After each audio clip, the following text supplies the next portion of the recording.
오늘은 성도의 성장에 있어서 다 원하지 않지만 그래도 회피할 수 없는 주제, 시련이라고 하는 이 성장통에 대해서 말씀을 한번 나눠보려고 합니다. 여러분, 시련과 고통 좋아하십니까? 네, 저도 싫어합니다. 누구도 시련과 고통을 좋아하는 사람은 없죠.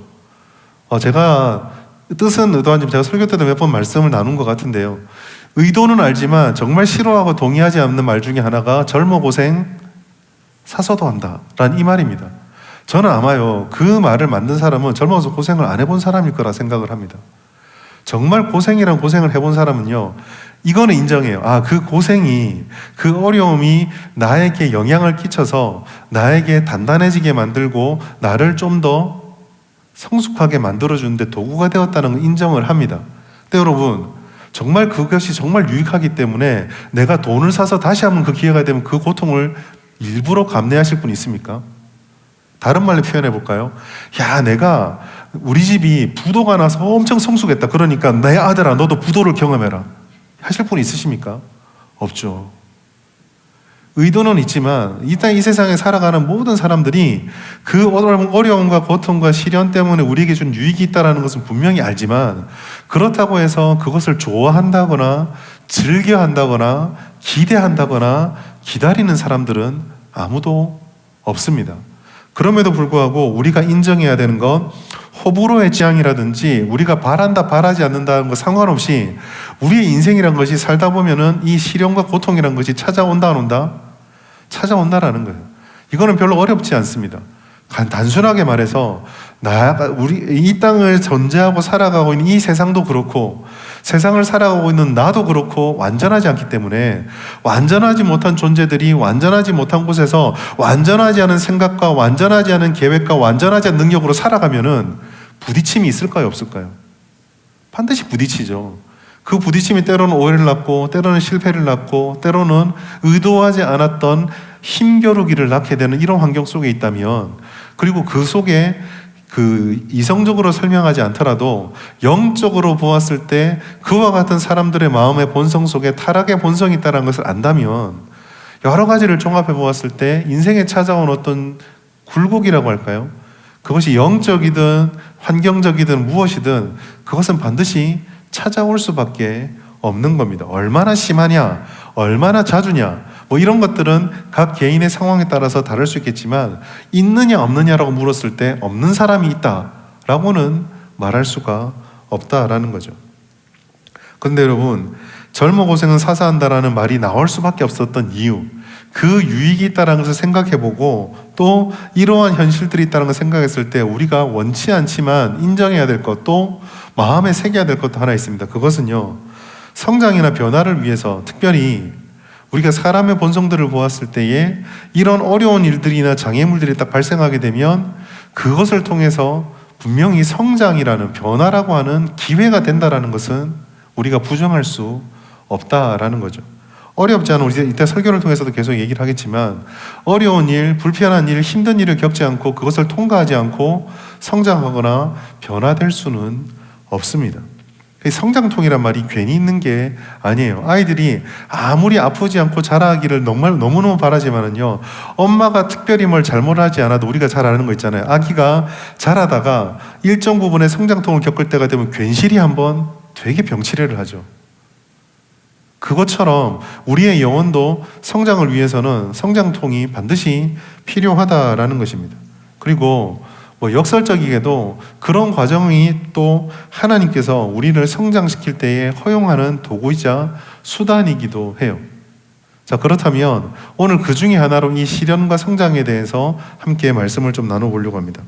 오늘 본문의 말씀을 보시면은요, 첫 시작을 기쁘게 여기라라는 말씀으로 시작을 합니다. 그런데 말씀이 굉장히 짧지만 이 기쁘게 여기라는 이 한 구절의 말씀이요, 우리의 마음을 되게 만족시키고 참 따뜻하게 해주는 것이 아니라 우리를 굉장히 당혹스럽게 해요. 왜냐하면 이 기쁨이요, 이상한 기쁨이기 때문입니다.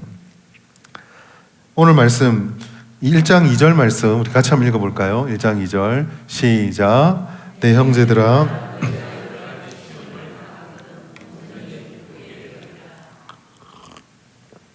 내 형제들아, 너희가 여러 가지 시험을 당하거든 온전히 기쁘게 여기라. 자, 여러분 질문 하나 던져보겠습니다. 여러분 최근에 언제 기뻐 보셨습니까?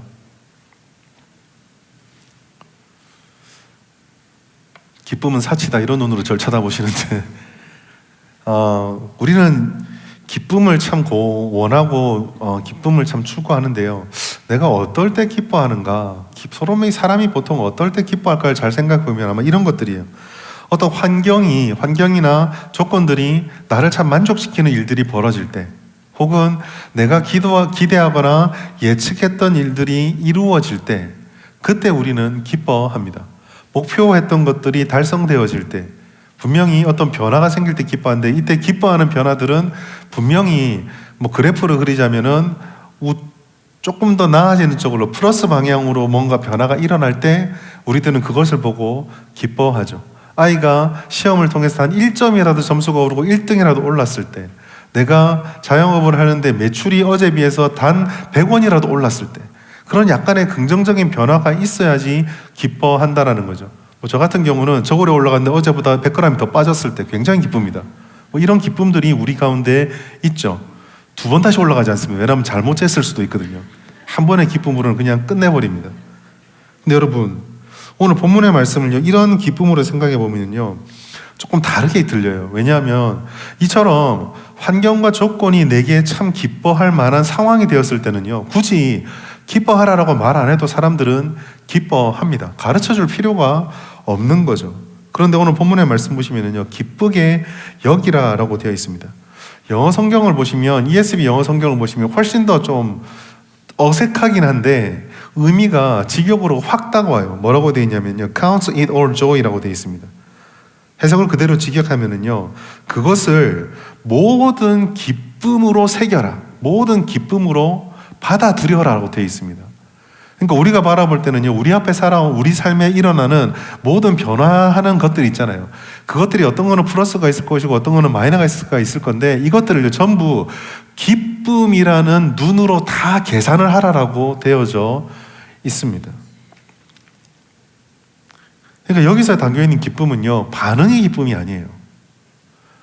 조건반사처럼 파블로프의 개처럼 어떤 조건이 달성되어지면 자기도 모르게 침을 흘리는 자연스러운 반응이 아니라, 그렇게 할 수 없는 상황에도 반응으로서의 기쁨이 아니라 나는 기뻐할 거야 라고 하는 의지로서의 기쁨을 우리에게 말씀하고 있습니다. 왜 의지로서 기뻐할까요? 왜 이게 이상한 기쁨일까요? 오늘 아까 읽었던 1장 2절 말씀 보시면요, 기쁨의 이유 때문입니다. 내 형제들아, 너희가 여러 가지 성공을 경험하거든이라고 하지 않았어요. 뭐라고 되어 있습니까? 여러 가지 시험을 당하거든이라고 되어져 있습니다. 야고보서 1장 말씀을 읽을 때 많은 사람들이 혼란을 느끼고 고민하는 게 바로 이 시험이라는 단어예요. 시험이라는 단어가 나중에 또 설교 때 말씀을 드리겠지만, 이 1장 속에 보면은 그 단어로서는 조금씩 헬라어는 차이가 있습니다. 근데 문맥의 의미로 보았을 때는요, 여러 가지로 해석할 수 있는 단어가 3가지로 확 흩어져서 나와요. 시험, 시련, 그리고 유혹. 이 3가지로 막 흩어져서 나오거든요. 그래서 많이들 이 성경 말씀 1장을 볼 때 보면은요, 시험은 뭐냐, 시련은 뭐냐, 유혹은 뭐냐, 여기에 집중해서 자꾸 고민합니다. 그러다 보니까 어떻게 결론이 나냐면, 우리를 유익하게 하려고 하나님이 하시는 건 시험, 사단이 우리를 무너뜨리려고 넘어뜨리는 것은 유혹, 이렇게 단순화시켜요. 그렇게 단순화시키고 말씀 보다면 어디서 무너지냐면 13절입니다. 13절, 14절. 하나님께서는 아무도 시험하지 않느니라. 시험하지 않는데 우리를 유익하게 하려 시험한다고? 이게 뭐 말도 안 되는, 앞뒤가 안 맞아져서 야고보서 1장이 사실은 별로 어려운 내용이 아닌데 이 단어에 자꾸 집중하다 보니까 막 혼란에 빠지게 돼요. 근데 여러분, 이 말씀, 여러분 성경을 읽을 때 꼭 기억하십시오. 성경에는요, 좀 보는 방법이 있습니다. 이렇게 표현하면 이해가 될지 모르겠지만요, 숲을 보고, 나무를 보고, 숲을 보고, 산을 보는 이 3가지가 같이 있어야 돼요. 단어의 의미가 딱 꽂힙니다.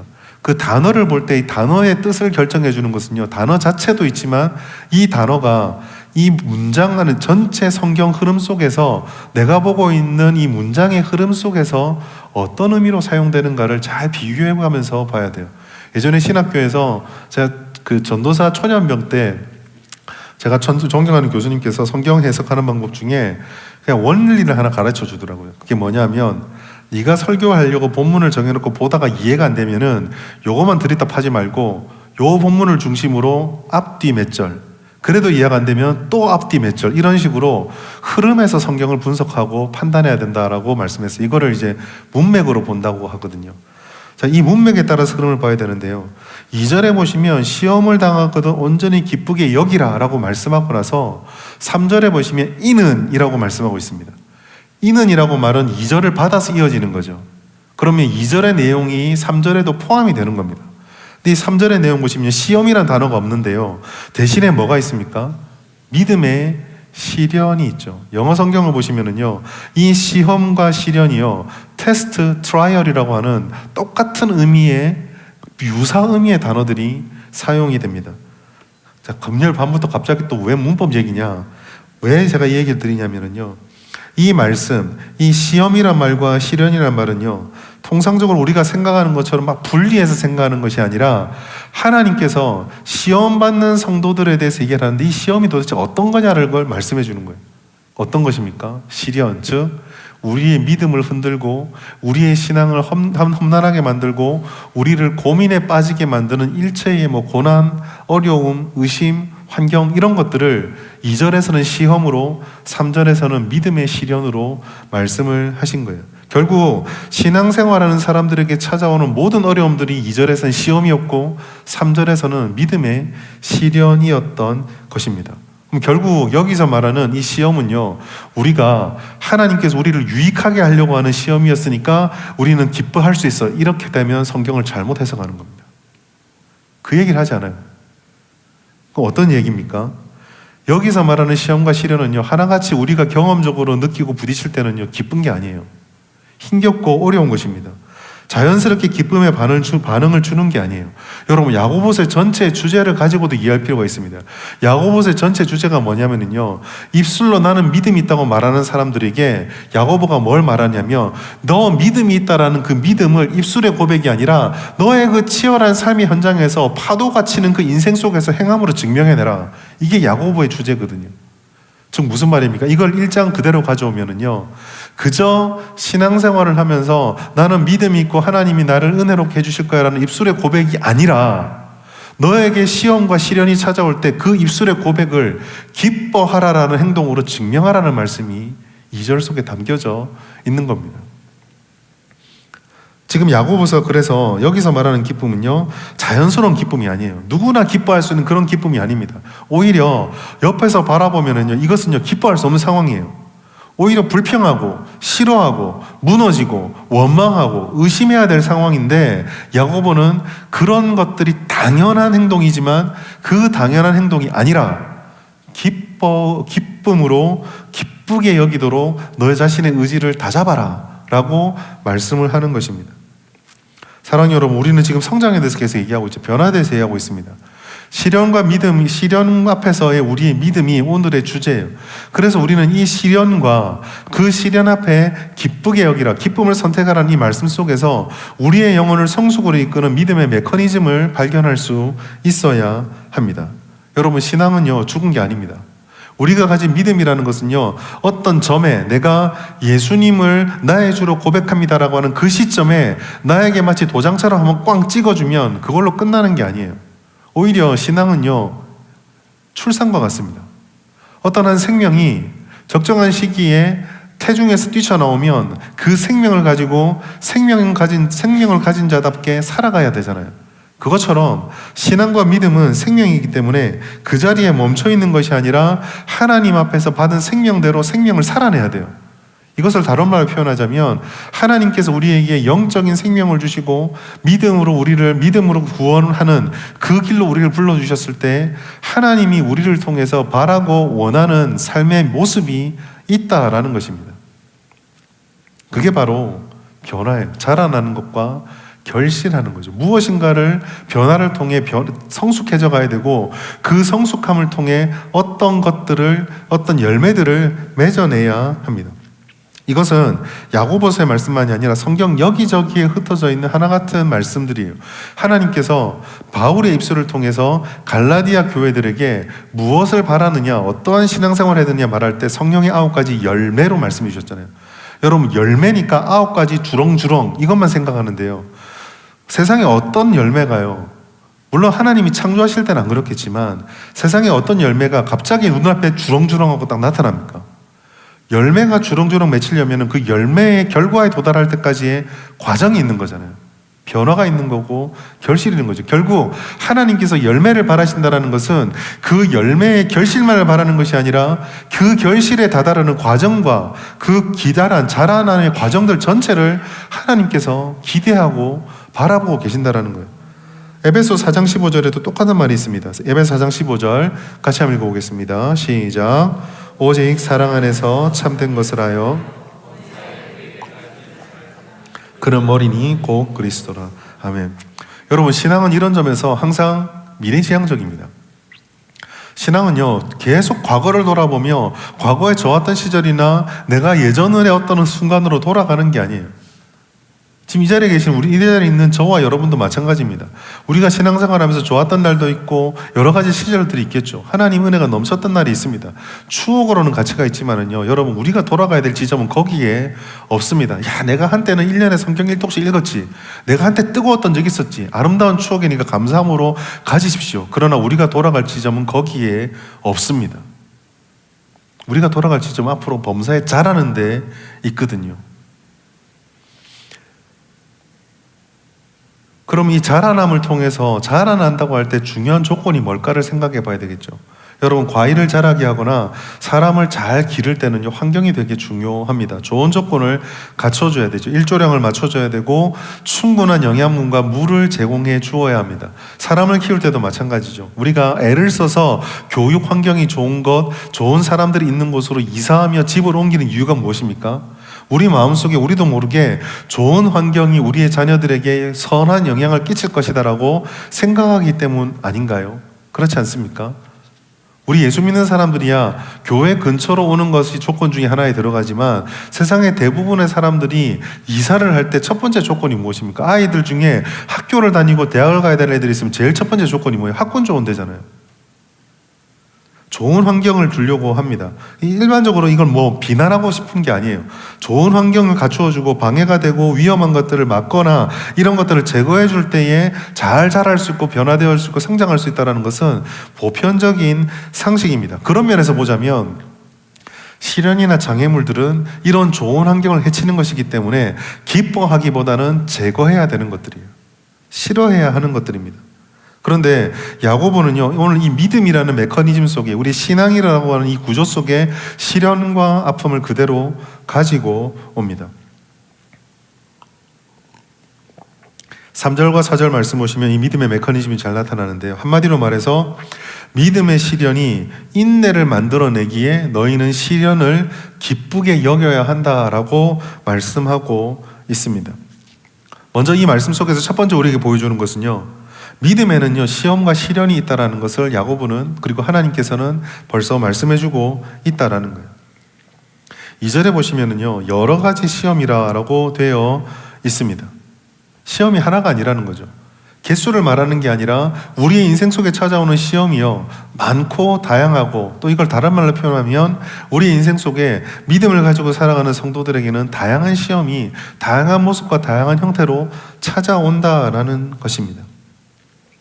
때로는 우리의 존재하는 시간 속에서, 때로는 환경이, 때로는 만나는 사람이, 여러 가지 변수들이 우리를 이런 시험의 순간으로 몰아갑니다. 여기 한 가지가 더 있어요. 외부적 환경뿐만이 아니라 여전히 완성되지 못한 우리의 불완전함과 미숙함이 우리를 또 이런 시험 가운데로 이끌어가고 끌고 갑니다. 저는 원래 수학을 잘하지 못하지만 확률을 잘 싫어했어요. 잘 이해가 안 되는 부분이 있는데, 확률에서 우리가 기본적인 개념이 뭡니까? 확률은 변수들과 변수들이 곱해지면서 이게 기하급수적으로 막 늘어나는 것들을 계산하는 거잖아요.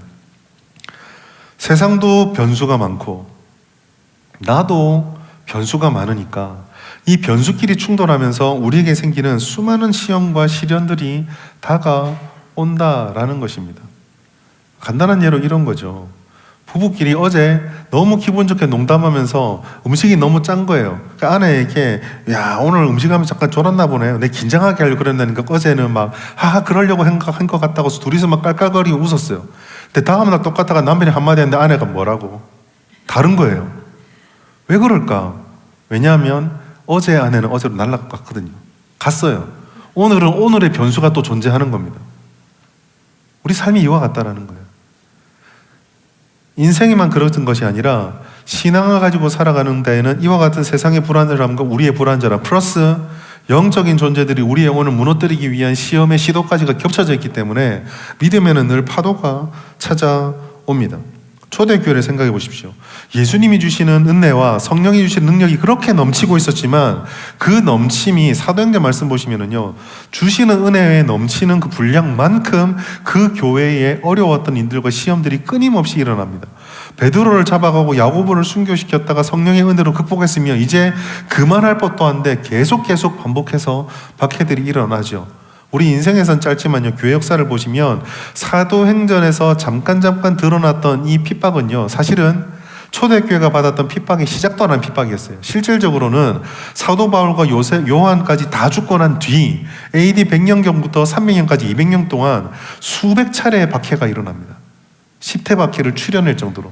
다시 말해서요, 200년의 핍박과 어려움들과 시련들이 초대교회에 찾아왔다라는 거예요. 에베소서 2장 2절 말씀 보시면 공중의 권세 잡은 자가 불순종 아들들 가운데 역사하는 영도 우리 가운데 이런 일들을 계속 부추긴다라고 하고 있습니다. 그것이 이제 이 2절의 말씀 여러 가지 시험들이에요. 두 번째로 그런데 이런 시련과 시험을 야고보는 단순하게 나쁜 것이다 라고 하는 것이 아니라 도구이자 수단으로 사용되어진다라고 말씀을 하고 있습니다. 아까도 말씀드린 것처럼 여기서 제가 도구인가 수단인가 말씀드렸기 때문에 하나님이 붙잡으면 시험이고 사단이 붙잡으면 유혹인가 이런 식의 이해는요, 본문을 굉장히 단순화시키고 우리를 또 혼란에 빠지게 합니다.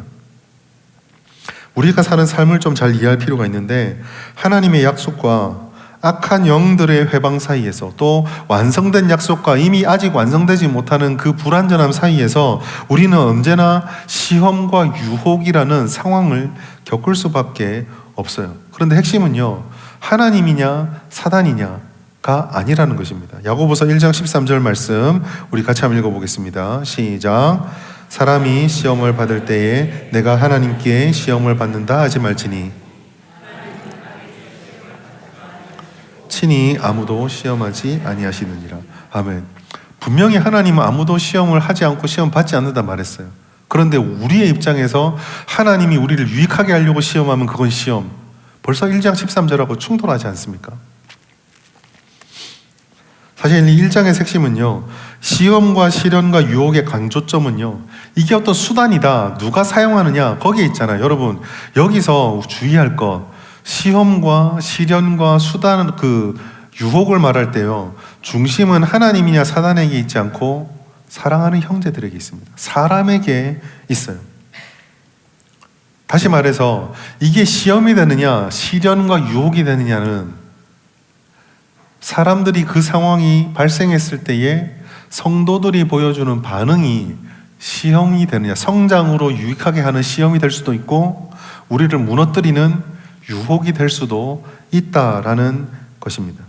아까 제가 잠깐 우스갯소리 얘기를 들었던 밥 먹을 때 음식 만들 때 딴 생각했나 보지 라는 말이 부부가 서로 농담하면서 하하호 웃을 수 있는 이야기도 될 수 있는데 부부싸움의 계기가 될 수 있는 것은요, 그 말 자체에 악이 있는 것이 아니라 그 말을 하고 받는 사람들의 반응 때문인 거예요. 똑같은 일이 벌어지고 있는 것입니다. 그리고 야고보서에서 이 전체를 이끌어주는 열쇠의 말씀이 1장 14절에 있습니다. 같이 한번 읽어볼까요? 1장 14절 시작. 오직 각 사람이 시험을 받는 것은 자기 욕심에 끌려 미혹됨이니. 하나님께서 말씀으로 분명히 말해주셨죠. 여러분, 시험이 되고 시련이 되고 유혹이 되는 갈림길, 특별히 시련은 조금 더 객관적이고 우리가 어려움을 겪는다는 점에서 약간 빼놓고 나면 어떤 게 시험이 되느냐, 어떤 게 유혹이 되느냐는요, 결정적으로 하나님이 도구로 삼았느냐, 사단이 도구로 삼았느냐가 아니라 사람의 욕심 때문입니다. 정욕, 내 안에 있는 마음의 본성, 이게 내가 어떻게 이걸 반응하느냐에 따라서 때로는 유혹이 되기도 하고 때로는 시험이 될 수도 있다라는 거죠. 그리고 이 사람의 욕심에 끌린다라는 이 핵심이 되는 야고보서 1장 13절 이하부터요, 시련과 유혹을 말할 때 집중적으로 tempted라고 하는 유혹하다라는 용어가 반복해서 번역으로 사용이 되어집니다. 우리는 이 말씀 속에서요, 인간의 욕심과 욕망을 따라 반응하는 어리석음을 잘 경계해야 돼요. 어려움의 책임을요, 하나님께 돌려서는 안 됩니다. 하나님이 시험하신다, 아니 막아버리세요. 하나님이 시험하시고 하나님이 이 모든 어려움과 시험의 원인이 아닙니다. 하나님께서 그것을 싫어한다거나 하나님의 이런 일들을 싫어한다거나 하나님께 그런 책임의 반응을 돌려서는 안 된다라는 거죠. 오히려 이와 같은 상황들을 성숙과 성장, 반응을 통해서 내가 어떤 상태에 있느냐라는 관점에서 바라보면은요, 이러한 상황들을 잘 이해하면 내가 어떻게 반응하는가를 바라보면 나의 지금 영적인 성숙의 상태를 판단할 수 있게 되는 겁니다. 어릴수록 조그마한 자극에 훨씬 더 격렬하게 반응을 하죠. 새우깡 하나 주면서 줬다가 해 하면 애기는 울잖아요. 그런데 여기에서 우리 이령 목사님이 새우깡 하나 줬다가 에 이랬는데 울어버리면 정상이 아니잖아요. 정상적인 반응. 어떤 반응을 내가 하느냐, 지금 내가 어떤 성숙한 상태에 있는가, 이게 이제 나의 반응을 통해서 분별하고 분간하게 된다라는 것입니다. 오늘 설교의 주제를 쫓아오셔야 됩니다.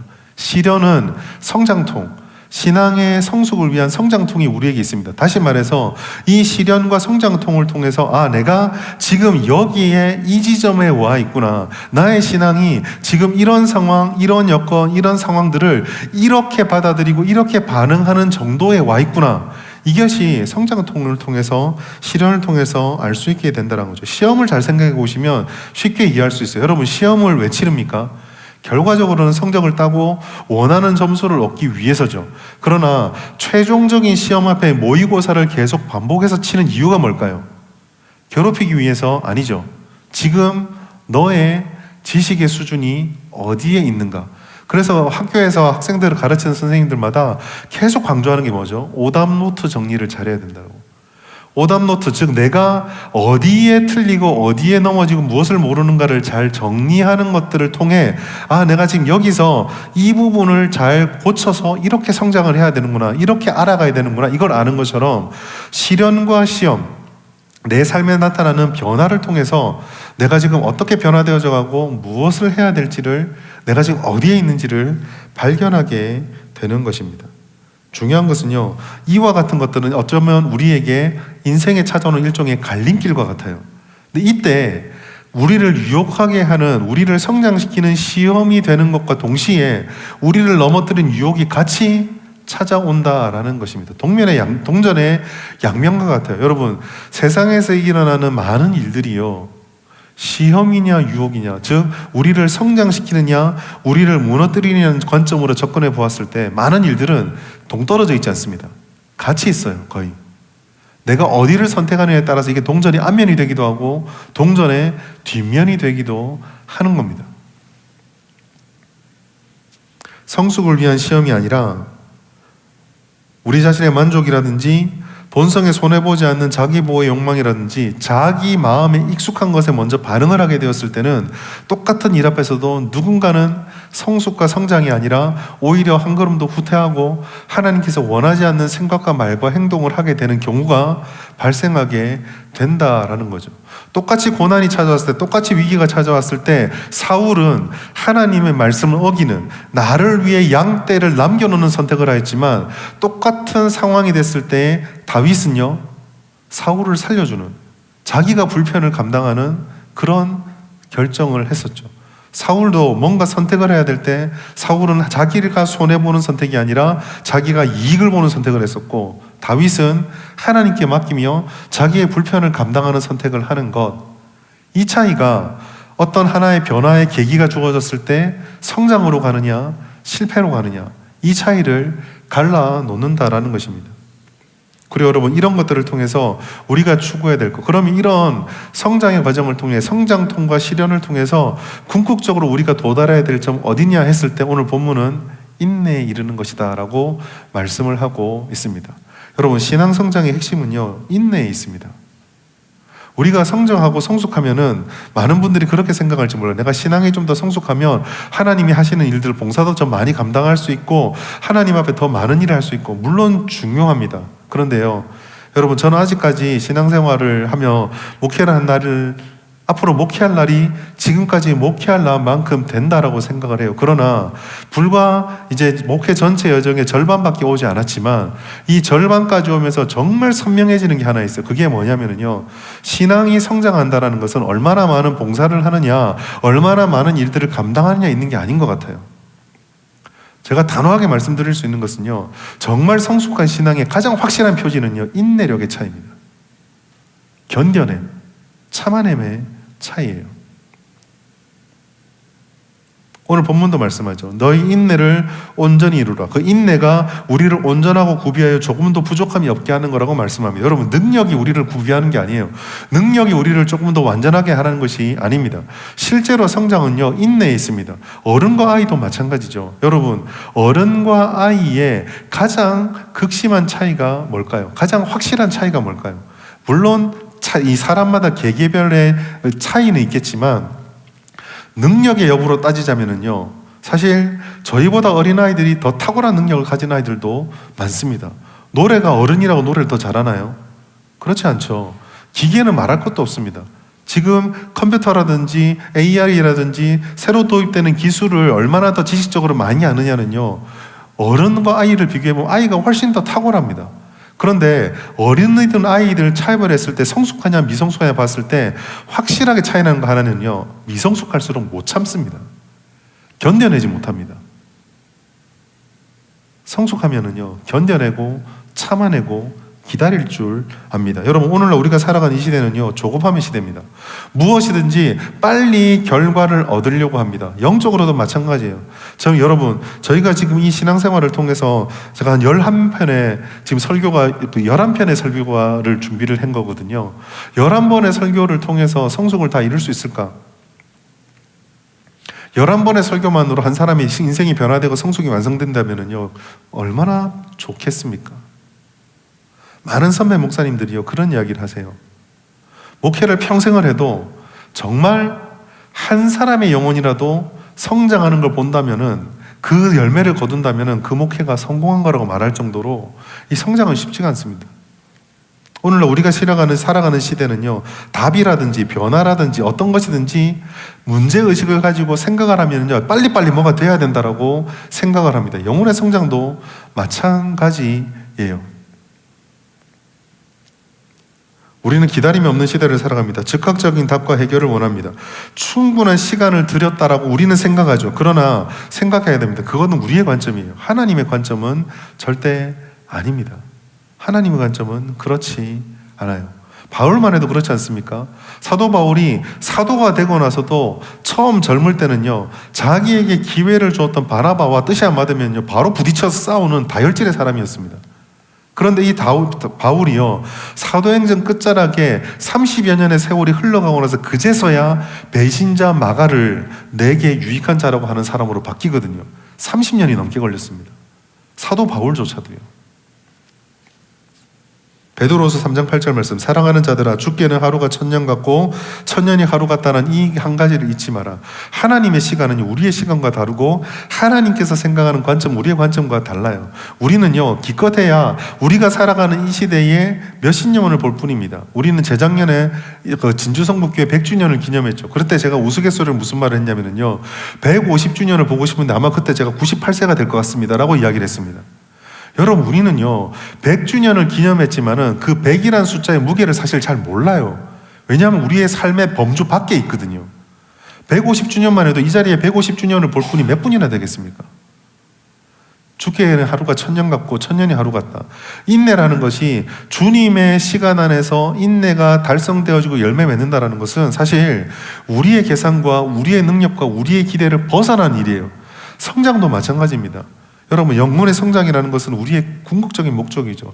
신앙생활을 통해서 우리가 변화되는 것은 하나님이 우리에게 원하시는 것입니다. 그러나 그것은요, 우리의 시간을 통해서 이루어지는 게 아닙니다. 하나님께 맡겨드리고 하나님의 은혜 가운데 우리가 주님을 쫓아가면 하나님께서 만들어가고 이끌어 가시는 거죠.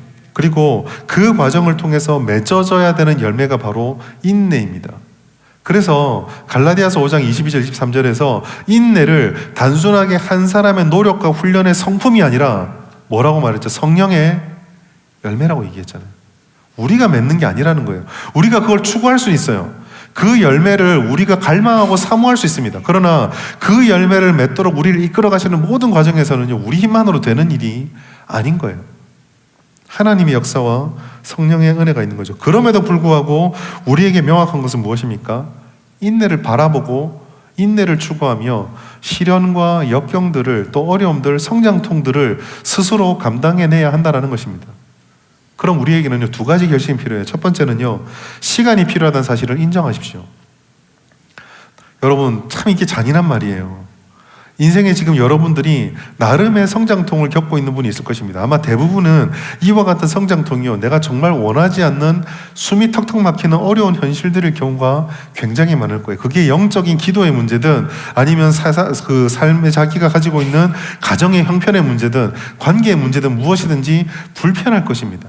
하루빨리 해결되길 바라고 기도하고 있을 거예요. 저도 여러분들이 가지고 있는 그런 고민과 장애물들, 역경들이 해결되기를 간절한 마음으로 기도합니다. 그런데 여러분, 주님께서 어떤 시간표를 어떻게 가지고 있을지 모르겠지만 분명한 사실은 주님이 계획하시는, 주님이 허락하시는 그 시간은 반드시 필요하다라는 거예요. 주님, 알겠습니다. 내가 이게 내 삶에 하나님이 주시는 성장통인 거 이제 내가 깨달았습니다. 깨달았으면 됐으니까 내일 당장 그쳐주십시오. 이게 아니라는 겁니다. 운동을 해보면은요, 막 열심히 운동하면은 근육에 통증이 와요. 아, 이러면 성장이 되는구나. 그 통증을 내가 깨달았으니 이렇게 몸이 성장하는 걸 깨달았습니다 라고 말하면 다음날 근육통이 사라집니까? 아닙니다. 일주일이 넘게 가야 돼요. 시간이 필요합니다. 그게 나에게 근육이 되고 그게 나에게 변화를 불러일으키기 위해서는 하나님이 우리에게 허락해 주시고 우리를 이끌어 가시는 시간들이 필요한 거죠. 결국 인내라고 하는 그 열매는요, 켜켜이 쌓이는 과정의 산물입니다. 하나님이신 예수님께서 제자들을 성장시킬 때도 어떻게 하셨어요? 능력 있는 분이시잖아요. 갑자기 찾아가셔서 최면하듯이 베드로 머리에 손을 얹고 이 속에 있는 온갖 잡다한 것을 다 떠나라 하면 하실 수 있는 분이셨어요. 그러나 예수님께서는 3년을 그들과 시간을 보내셨거든요. 심지어 3년을 열심히 제자 양육하시고 나서 예수님 손에 받았던 성적표는 무엇입니까? 다 도망갔더라입니다. 시간이 필요했어요. 언제까지요? 예수님이 죽고도 시간이 흘러 오순절이 될 때까지 필요했었고요. 심지어 베드로는요, 그 성령의 은혜를 받고도 사도행전 10장, 11장, 12장이 고넬료 집에 가는 그 사건이 될 때까지도 성장이 끝이 안 났어요. 여전히 주님의 뜻을 알지 못하는 그 시간들이 필요했었습니다. 시련과 아픔, 고통의 순간이 찾아올 때 주님의 일하실 시간을 믿고 하나님이 그 시간을 우리는 견뎌내는 것이 필요합니다. 두 번째로, 그렇기 때문에 이와 같은 것들은 불편하다라는 것을 우리는 조금 각오해야 합니다. 여러분, 신앙생활 하면서 어느 누구도 내가 예수를 믿을 때 불편하려고 예수 믿는 사람은 없을 거예요. 인생이 고단해서, 삶에 어려움이 있어서, 내 마음에 공허함이 있어서 채워지고 은혜 받고 위로받고 평안함을 얻기 위해서 대부분은 교회든 절이든 신앙생활하고 종교활동을 할 것입니다. 궁극적으로 하나님께서 그 은혜를 주십니다. 그러나 여러분, 우리에게 생명을 주셔서 그 약속을 주시는 것은 정해져 있지만 그 약속을 걸어가는 과정까지 내게 아무 어려움이 없다라는 것은 아닙니다. 믿음의 과정을 겪는다라는 것은요, 언제나 우리에게 선택의 갈림길을 제공해요. 이게 하나님이 우리에게 주신 은혜거든요. 하나님은 우리를요, 노예로, 기계로 만들지 않았습니다. 너는 이제 내 것이 되었으니 마치 컴퓨터 프로그래밍 공식하듯이 내가 입에 넣어주는 대로 딱딱딱딱 하라 하지 않으셨어요. 하나님 우리를 인격적으로 사랑하셨습니다.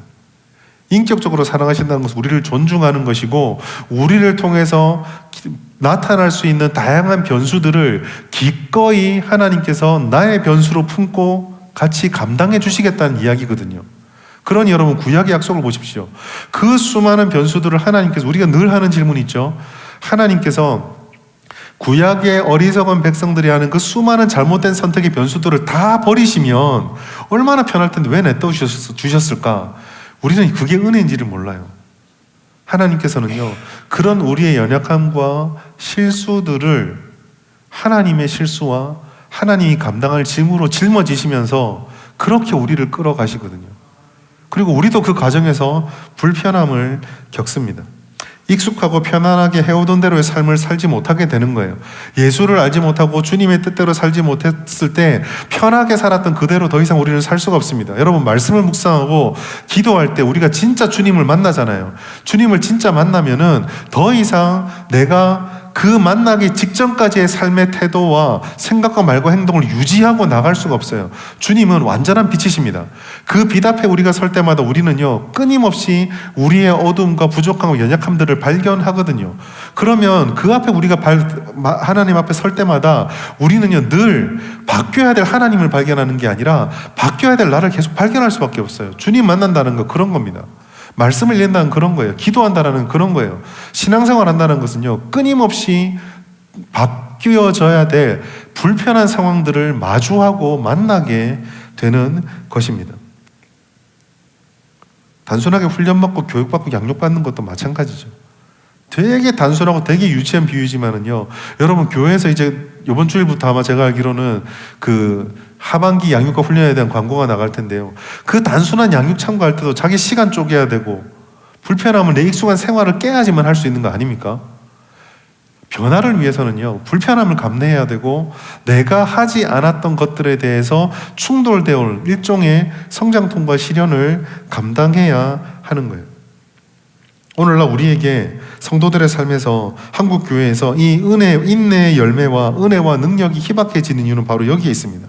시간을 들이지 않고 불편함과 희생을 거부하는, 그래서 제가 설교 때 이런 말씀 드린 걸 기억하실지 모르겠지만, 오늘날 이 한국 교회에 너무 만연해 있는 신앙의 행태 중에 하나가 복지신앙이라고. 무슨 복지국가, 복지를 찾는 것도 아닌데 끊임없이 평안해야 되고 끊임없이 편해야 되고 부담 안 돼야 되고, 심지어 저는 그런 말까지 들었습니다. 목사가 성도들을 부담스럽게 하는 것은 죄다. 진짜 그렇습니까? 여러분, 하나님의 말씀은요, 기본적으로 우리를 부담스럽게 하거든요. 다시 한번 2절로 돌아가십시오. 기쁘게 여기라라고 되어 있습니다. 기쁨으로 반응하는 게 아니래요. 저절로 기뻐지는 게 아닙니다. 내가 기쁘려고 애를 써야 돼요. 기쁘려고 발버둥을 쳐야 합니다. 그리고 그 발버둥의 핵심에 뭐가 있을까요? 주님께서 기쁘게 여기라는 말을 듣고 제가 그 말씀에 순종하여 기뻐하겠습니다. 시간을 견뎌내겠습니다. 시련을 성장통으로 삼고 하나님 앞에 나아가겠습니다. 그러나 하나님, 내 힘으로는 안 됩니다. 내 힘만으로 안 됩니다. 그 순간순간을 감당할 수 있는 하나님의 은혜를 주십시오. 성령의 능력으로, 그 주님의 은혜로 우리를 지켜주시고 인도해 주십시오. 바로 이것이 우리가 오늘 이 밤에 실현과 성장통을 얘기하면서 마지막으로 붙잡아야 될 말씀인 거예요. 사랑하는 여러분, 모든 자연법칙이 우리에게 증언하는 것이 있습니다. 성장을 위해서는요, 그 성장에 합당한 성장통을 감당해야 합니다. 하나님 우리를 괴롭혀서 성장시키려고 일부러 시험하시는 분이 아닙니다. 그러나 그 선택의 순간에 우리가 어떤 선택을 하든 주님을 의지하는 백성들은 하나님께서 그 도구들을 활용하셔서 선한 이 방향으로 인도해 가십니다. 잘못된 선택을 할 수 있죠. 그러나 그 잘못된 선택의 순간에 하나님을 나의 주로 고백하고 주님께 맡겨드리면 주님께서 그곳에서도 마치 사사시대 이스라엘 사람들을 선한 길로 인도해 가셨던 것처럼 우리를 또 이끌어서게 하는 것입니다. 때로는 고통을 통해서, 때로는 어려운 것을 통해서. 여러분, 나쁜 시련은 없습니다. 나쁜 시험은 없습니다. 중요한 것은 우리를 미혹에 끌려 들어가게 만드는 우리의 연약한 본성이고 욕심이에요. 다시 한번 야고보서 1장 14절 말씀 기억하십시오. 오직 각 사람이 시험을 받는 것은 자기 욕심에 끌려 미혹되기 때문입니다. 우리의 다른 말로 표현하자면요, 이것을 성장통으로 잘 감당하기 위해서는 우리가 가지고 있는 이 연약한 본성들을 주님께 맡겨드리고 주님의 은혜를 구해야 돼요. 시련과 시험이 찾아올 때 하나님의 약속을 붙잡게 해달라고 기도합시다. 그리고 불평과 회피가 아니라 하나님의 함께 하심으로 내가 이걸 잘 이겨내고 하나님 앞에 더 성장해 갈 수 있도록 은혜를 구합시다. 더 나아가 이것을 통해서 언제가 될지 모르겠지만 우리가 좌절하고 포기하는 것이 아니라 인내의 열매를 거두게 하여 주시옵소서라고 기도해야 하겠습니다. 여러분, 어떤 성장통을 겪고 있으십니까? 얼마나 힘들고 괴로우십니까? 그러나 주님이 그 괴로움을 다 알고 계십니다. 하나님께서 바라시는 것 딱 한 가지, 홀로 그 아픔을 감당하지 말라라는 거예요. 우리가 홀로 그 앞에 서면은요, 사단이 분명 우리의 마음을 유혹합니다. 주님이 없다, 너를 버렸다, 하나님은 관심 가지지 않는다, 내가 할 수 있는 게 아무것도 없다. 그런데 하나님 뭐라고 말씀하세요? 믿음의 시련을 통해 인내를 이루고 그 인내를 통해서 온전함을 이루도록 기쁘게 여기는 것. 다시 말해서 하나님은 이 믿음의 메커니즘으로 우리들을 끌어가시고 우리를 버려두지 않으신다라고 말씀합니다. 중요한 것은 믿음입니다. 하나님 우리 버리지 않으십니다. 하나님 우리의 성장을 우리가 주님 앞에 변화되어보자 마음만 먹는다면 하나님께서 우리들을 절대로 그 자리에 버려두지 않습니다. 모든 사람이 몰라주는 내 마음의 가장 깊은 곳에 있는 그 아픔과 고통들을 하나님께서는 아십니다. 그 막막함을 주님께서 아십니다. 그 아시는 하나님께서 오늘 이렇게 말씀합니다. 얼마나 힘드냐. 그러나 나와 함께 걸어가면 이 시련과 아픔과 고통이 너를 기쁨과 온전함과 인내로 이루는 길로 인도해 갈 것이다. 상황을 보지 마라. 환경을 보지 마라. 이게 시험이냐 유혹이냐 거기에 고민하지 마라. 그저 하나님과 나와 함께 걷자. 나를 믿고 나와 함께 이 길을 걸어가자. 우리가 이 말씀을 기억하시면서 오늘도 주님과 함께 걸어가셔서 이 믿음의 성장통을 잘 극복해내시고 하나님 앞에 더욱더 영적으로 한 걸음 자라가셔서 주님의 은혜를 누리시는 우리 모든 성도님 되기를 예수님의 이름으로 축복합니다.